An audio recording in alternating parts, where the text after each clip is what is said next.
How are you guys? My name is Luis from the Sunday Afternoon Project, and I have my friend Lynn here, my new friend Lynn here. How are you today? I'm doing great, Luis. How are you? I'm doing great, hearing so many great stories. So let's start with the first question.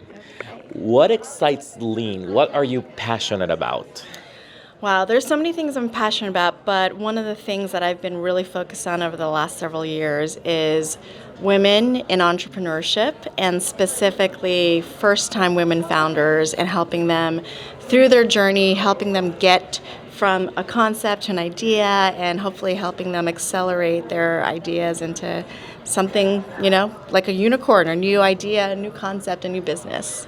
I love that because I feel like women are ruling the world lately, and I Yes. love it. I'm here for it, and I'm so glad that you're doing that and dedicating yourself to that. So Yes. that's amazing.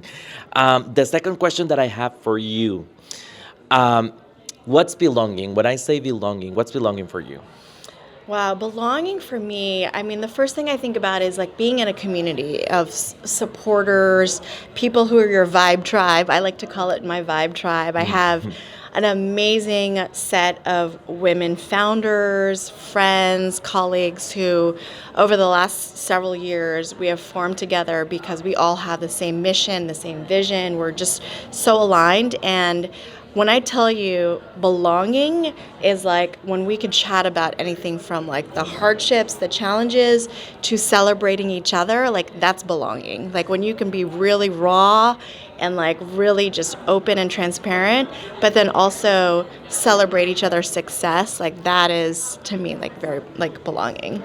Wow, I really like the vibe tribe The vibe thing that you. I tribe, love that, yes. and I really love that you brought up that you. It's when you can talk about also your failures because 100%. that's the hardest part, I think, Yeah. and that you can do it when you feel like you belong. So Yeah, well, I think a lot of people don't like to be vulnerable, yeah, especially with people that are close, like to other people. And I think being vulnerable, being open, sharing your failures, it's in that you're able to actually like thrive. Like when you can be open with people, you just never know what learnings that you can get from it, what support. And I think, I've learned like very early on, you don't ever like to show your failure. yeah, And it shows weakness and it yeah. shows like, oh, she doesn't have it together. But actually, it's like in being vulnerable and showcasing, like, look, this is how I learned, this is how I failed, that you actually are more real and authentic to people, and Yeah. people want to help you. And Yeah. so you turn those failures into successes. Yeah, guys, you'll be surprised when you start sharing your story and being vulnerable. It takes you to places that you never thought that you were going to be taken. So I love that. The last question that I have for you, if you can go back in time and give advice to that young Lynn, what advice would that be? I mean, for me, I would say be bold, take risks. I've learned throughout my career and even in my personal life, like life begins at the end of your comfort zone.